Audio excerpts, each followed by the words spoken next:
What up, y'all? DCFAYGOGUY.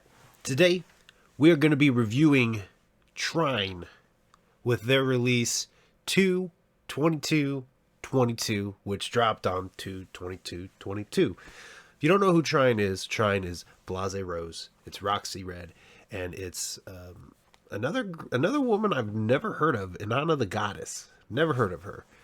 Now I made a post on Instagram joking about I would be checking out Nightcrawlers 2 and kind of passing on T.R.1.N. In my caption, I had put that I will honestly check it out, but that Nightcrawlers 2 would grab my attention. I wasn't doing it to hate. I was doing it to be truthful because I figured people were going to hit me up wanting me to review this album. I think a lot of people remember I was one of the ones that was advocating for Blase Rose when she came out and immediately started to receive a bunch of hate. You go on Carnival Spirits right now, their most viewed video is an episode of What's Happening Now that I did where they put out a Hatchet Herald talking about how Violent J met Blase Rose, and in it I was advocating and standing up for her and defending her, and that kind of whole situation. I still to this day don't fully think that that's the only reason that she was given a chance, but I can't help but feel like my foot has been shoved in my mouth, because again, I advocated like crazy for Blase Rose. Like, people were saying very sexist remarks and I was like, yo, that's fucked up. But then she gets kicked off of Psychopathic Records, and as time has gone on, I really didn't follow her a whole lot. And where I feel like my foot was kind of shoved in my mouth is when you go to her Instagram page right now and you just scroll through it. It's like everything she was kind of preaching against through her character on Psychopathic Records is a 180. Everything has been really contradicted. And that has really turned me off to Blase Rose. And it makes me feel like foolish for standing up for her. On the same token, I feel like my other foot got shoved into my mouth by Violent J because he is a thirsty motherfucker. Like, I don't want to talk shit about Jay, but that guy is thirsty as fuck, and he is like king simp in the Juggalo world. Like, again, not trying to talk shit or hate on Jay, but like, bruh, he is so fucking thirsty. I mean, a lot of times I kind of laugh at it like, dude, come on, man. Like, don't seem so desperate. You know what I mean? Like, the stories he tells. But, that, with me advocating for Blase Rose and feeling like, because of the way Violent J acts towards women and the way Blase Rose is kind of publicly portraying herself these days, I've just been very turned off to, following her and really fucking with what she does. Anytime she drops music, of course, I check it out. But there's just always that in the back of my mind, like, like, I taste my foot. I taste my feet in my mouth. So it kind of really hinders a lot of my experiences. So going into T.R.1.N, I didn't really meet it optimistically, but I also didn't really meet it pessimistically. I was like, yo, I'll check it out because, obviously I have this goal to check out underground music. And, even if I'm not really following her or following Roxy Red, it's underground music that has come out. And I was like, yo, I got to check it out because, I'd be doing myself a disservice by not checking out underground music. Obviously there was a whole controversy around CPN and Roxy Red splitting up, and we won't dive into that at all. I really just kind of sat back and spectated and just kind of, I'm an observer, and a lot of my actual job is to observe. So I just kind of sat back and observed that whole situation. And, when Roxy Red first kind of came on the scene and hooked up with CPN, people, again, I'm happily married, so I'm not like out there simping or being thirsty like, yo, she's sexy, So like seeing seeing a lot of people kind of doing that is just like, you know what I mean? Like, I just kind of was like, I'm not gonna go like being a part of this pack. I just kind of stood back and I was like, okay, I see what's going on over there. Let's go look and see what's going on over here. That's kind of how I've been towards Roxy Red. So I went into this with no expectations at all. I was like, I'll just check it out because it's obviously music. I enjoyed Blase Rose's Broken EP. I didn't hate it. I honestly don't listen to it a whole lot. But yeah, let's fucking let's skip past all this talking. We've been 5 minutes into this. We haven't even talked about the fucking project. So I've been listening to it on Apple Music, and I'm just gonna drop my fucking thoughts on this right here, right now. I put it on Twitter. I think I've mentioned it in comments on Instagram. I don't remember. My whole thought about this album is it's not the worst thing I've heard, but it's not the greatest thing I've heard. It's pretty much just there. I think, and this, I don't want to make it sound like I'm not giving them their flowers here. I will say this: they did great. They sound good. The production sounds good. It's mixed good. I mean, fucking big kudos to them for putting out a dope project and having some people fuck with it, right? I will say that. Give that to them, all right? One thing that really kind of stood out to me that I want to kind of pick apart for just a little second. And this may cause fights in the comments. I don't fucking care. I want to be open and honest. This is my review. But when I saw Gang Shit, Blase Rose was at the march.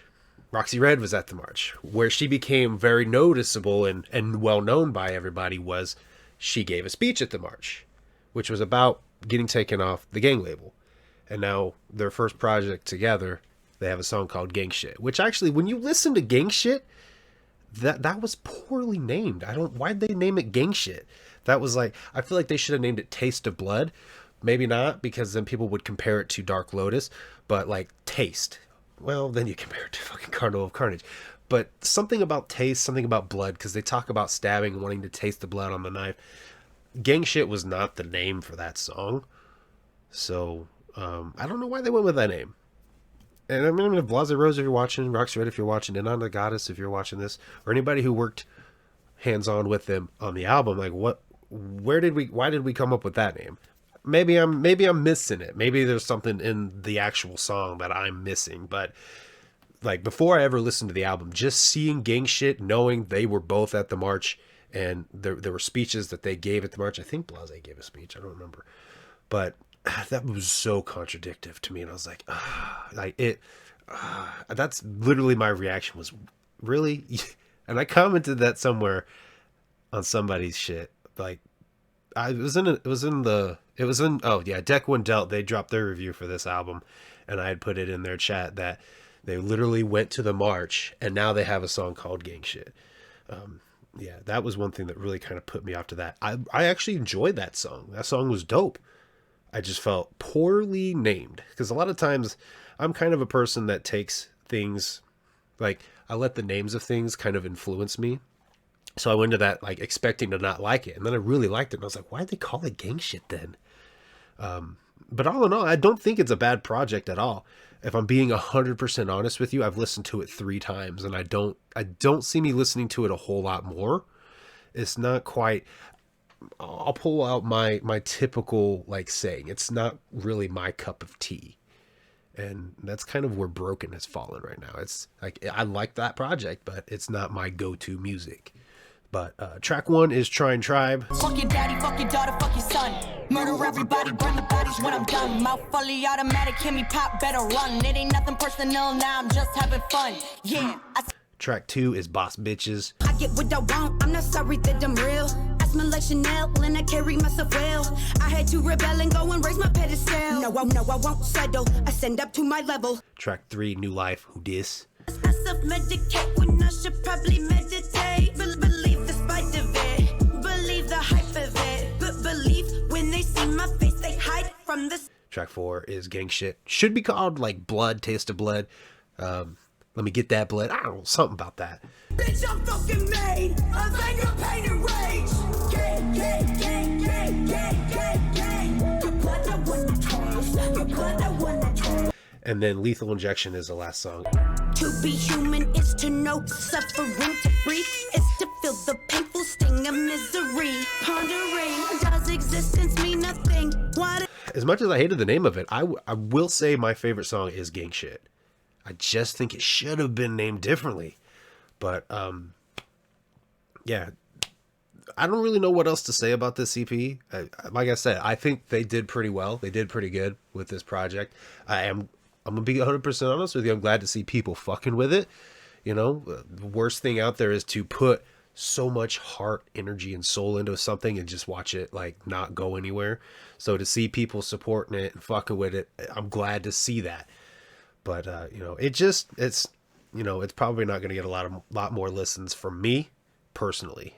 Just got to be honest and state that out there, you know. And yeah, you know, tell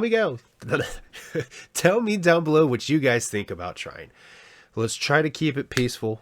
I know there's probably going to be a lot of naysayers talking shit. Try to be respectful, guys.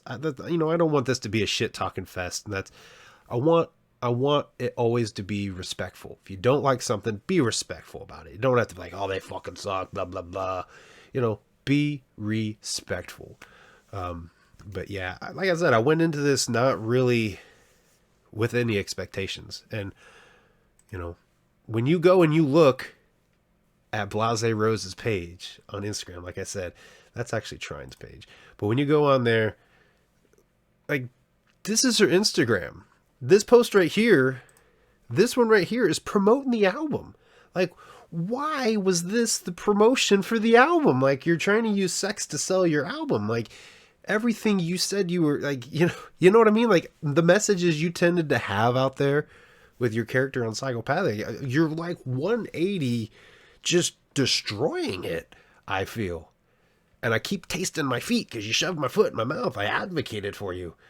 Roxy Reds, what Blase could be doing better is like this classier looking pictures. You know what I mean? Like, obviously she's taking pictures of herself. She's putting out there, hey, I'm a beautiful woman, but she's doing it to me in a classier way. I've never even looked at hers as private. I'm not going to follow. Sorry, I don't know you.